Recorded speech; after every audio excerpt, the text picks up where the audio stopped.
Hello, bienvenue dans cette nouvelle vidéo. Je sais que toi tu le verras pas, mais moi ça fait à peu près 5 fois que je redémarre cette vidéo. Ça fait plus d'un mois que j'ai pas tourné. Et là, comme tu sais que je fais pas de montage, je bug, je bégaye et je me perds. Et donc du coup c'est un enfer. Donc, cette fois j'espère que ça sera la bonne. Et tu auras un petit aperçu des coulisses d'une DPO qui s'improvise sur YouTube sans montage ni rien. Aujourd'hui, on va parler du coup des qualités pour être DPO. DPO, c'est Data Protection Officer en anglais. En français, c'est délégué à la protection des données personnelles. Et c'est ni plus ni moins qu'un humain spécialisé dans le RGPD, Règlement général sur la protection des données. Plusieurs qualités. C'est celles que j'ai identifiées moi dans mon quotidien, dans ma pratique du métier, dans ma vision du métier et avec ce qui marche pour mes clientes. C'est pas toutes les qualités du monde et on va pas faire toute une vidéo avec tout un listing de qualités parce que forcément il y en aura d'autres. Si tu penses à d'autres choses, consoeurs ou confrères, parce que je sais qu'il y en a certains d'entre vous qui regardent et qui commentent mes vidéos, donc merci pour ça. N'hésitez pas à partager dans les commentaires, c'est cool. On est en mode intelligence collective et on partage un petit peu et on s'entraide. C'est clairement le but de cette chaîne YouTube. Première qualité que j'ai remarquée, c'est... Alors celle-là, je l'ai pas beaucoup inventée, mais en même temps, c'est important de le dire. C'est pas tant une qualité, c'est peut-être un prérequis, c'est d'avoir une bonne connaissance du RGPD. Alors je te demande pas d'avoir 150 ans d'expérience en RGPD et de le connaître par cœur du bout des doigts, c'est pas du tout ce que je veux te dire. Ce que je veux te dire, c'est quand même bien avoir pris le temps de potasser les bases, potasser ton RGPD, du coup c'est mathématique, pour bien comprendre quelle est la vision globale.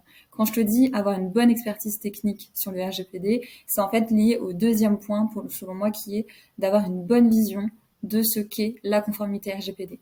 Une bonne vision des enjeux, quelles sont les valeurs, qu'est-ce qu'on défend, qu'est-ce qu'on incarne, ce à quoi sert le RGPD. Et en ayant cette bonne vision-là, effectivement, ça va te permettre de mieux mesurer les enjeux de chacun des articles, chacune des thématiques, chacun des livrables identifiés dans la RGPD pour aider soit tes clients, soit ton employeur à faire sa conformité RGPD. Donc en fait, avoir une bonne connaissance du sujet qui va s'améliorer au fur et à mesure, il n'y a aucun souci, c'est normal et c'est évident, mais avoir une bonne connaissance de base, en tout cas te sentir confiant sur les connaissances que tu as, et bien les comprendre en interaction les unes avec les autres, les différentes notions du RGPD, ça, à mon sens, c'est important.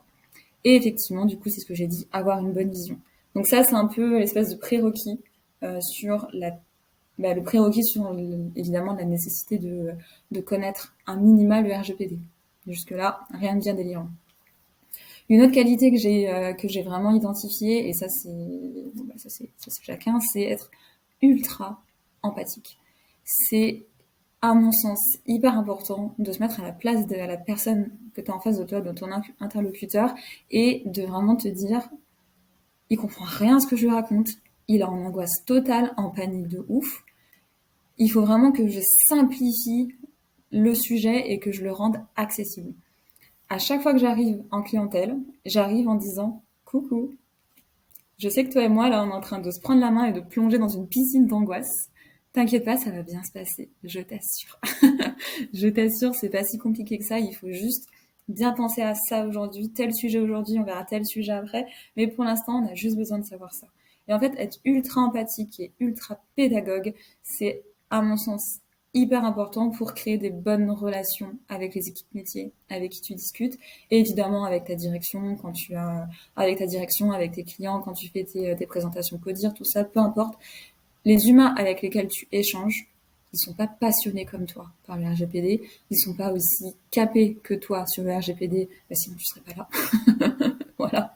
Et donc en fait, l'idée, c'est vraiment de se mettre à leur place et de se dire, je représente à leurs yeux l'experte ou l'expert d'un sujet qui est pour eux une montagne de galères. Mais vraiment, une montagne de galères, une montagne d'angoisse. Moi, j'entends ces choses, ça me fait mal au cœur. Donc, du coup, empathie à fond, pédagogie à fond, et on essaye vraiment de se mettre à leur place et de leur donner que l'information dont ils ont besoin à l'instant T. Notre job à nous, c'est d'avoir la vision. Notre job à nous, c'est de faire le plan de conformité RGPD. Notre job, c'est de savoir quelles sont les grandes étapes par lesquelles on va avancer pour faire notre conformité RGPD. Mais entre-temps, notre job aussi, c'est de donner que les informations à l'instant T dont l'interlocuteur a besoin pour faire son travail correctement et pour pouvoir avancer de manière positive et pas se sentir justement noyé par une montagne de galères. Vraiment. Et aussi, ça va être une vidéo ultra rapide, mais de toute façon tant mieux, j'ai trouvé aussi que, et ça a été dur, parce que tu sais, quand t'es passionné par ton métier, t'as envie de faire les choses, t'as envie de faire avancer les choses, t'as envie de sécuriser un projet, parce que nous, DPO, on est là pour sécuriser les données personnelles, merci, on est là pour sécuriser une entreprise, anticiper des risques, et quand t'es passionné et que t'aimes ce que tu fais, et quand tu le fais pour des valeurs qui sont fortes, comme pour moi, c'est des valeurs ultra fortes, le RGPD, par rapport à ma vie, et c'est pour ça que je suis indépendante, quand t'es passionné, t'as tendance à vouloir faire les choses vite et bien, et c'est terriblement frustrant, mais c'est ainsi. Le monde ne roule pas à la même vitesse que toi. Le monde n'a pas le même investissement que toi. Le monde n'a pas la même charge mentale, le même temps disponible pour traiter de ce sujet-là. Et en fait, tu peux pas aller plus vite que tes managers. Tu peux pas un coach ne peut pas aller plus vite que ses coachés. Un manager ne peut pas aller plus vite que ses managers. Il faut accepter que il y a toute une période de frustration. Il y a vraiment un sentiment de frustration parce que tu es là, tu partages ton conseil, tu donnes le meilleur possible pour ton interlocuteur.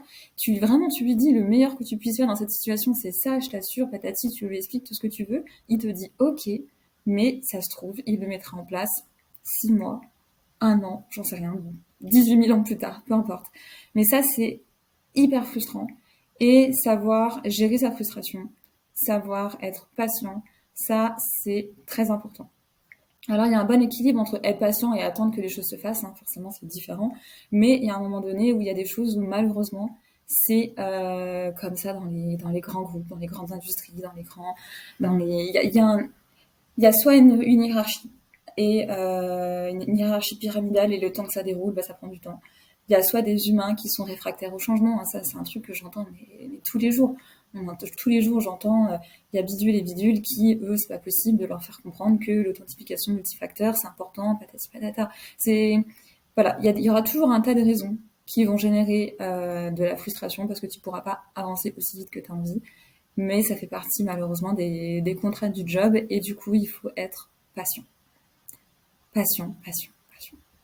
Donc c'est vrai que pour moi le métier de DPO les qualités pour être DPO c'est beaucoup de pédagogie, beaucoup d'empathie et beaucoup de patience. En fait c'est vraiment moi je trouve quelque part en fait t'es un coach.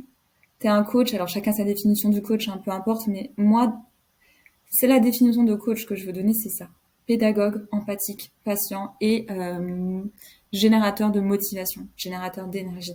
Là, c'est pas une qualité à proprement parler, c'est peut-être la question plus la vision du DPO, mais j'ai envie de le dire maintenant. Pour moi, un DPO, et moi c'est ce que je fais avec mes clientes, j'arrive, je te donne une énergie, je te donne une motivation pour démarrer ta conformité RGPD, et après, avec un plan d'action, un plan de conformité qui est bien carré, qui est bien clair, et dont moi j'ai la vision, toi aussi tu l'as, mais juste à un moment donné, tu te concentres que sur les livrables, je viens te donner la discipline pour te mettre en action. C'est à ça que sert un plan d'action, c'est à ça que sert un plan de conformité RGPD, à se donner des objectifs mesurables, identifiables, rapidement, à avoir des paliers pour avoir la réussite et des célébrations parce qu'on avance petit à petit, on mesure l'avancement qu'on fait, et aussi et surtout à se donner la discipline pour avancer et à faire les choses correctement. Donc effectivement, peut-être c'est aussi une dernière qualité de apporter de l'énergie, apporter de la motivation, apporter de la discipline pour permettre à nos clients, à votre employeur, à votre structure, d'avancer dans votre mise en conformité RGPD. Moi, je pense que ça, c'est vraiment les choses qui sont les plus importantes par rapport à mon expérience, par rapport à aujourd'hui, l'état de ma vie aujourd'hui. Peut-être qu'un peu plus tard, je verrai d'autres choses. Et j'espère que toi aussi, dans les commentaires, toi aussi dans ta vie, tu verras d'autres choses que tu pourras mettre dans les commentaires. Comme ça, on partage les informations. Et puis voilà. J'espère que cette vidéo te plaira. N'hésite pas à me faire un petit coucou dans les commentaires si t'as aimé. Et puis écoute, on se retrouve très bientôt. Bye bye!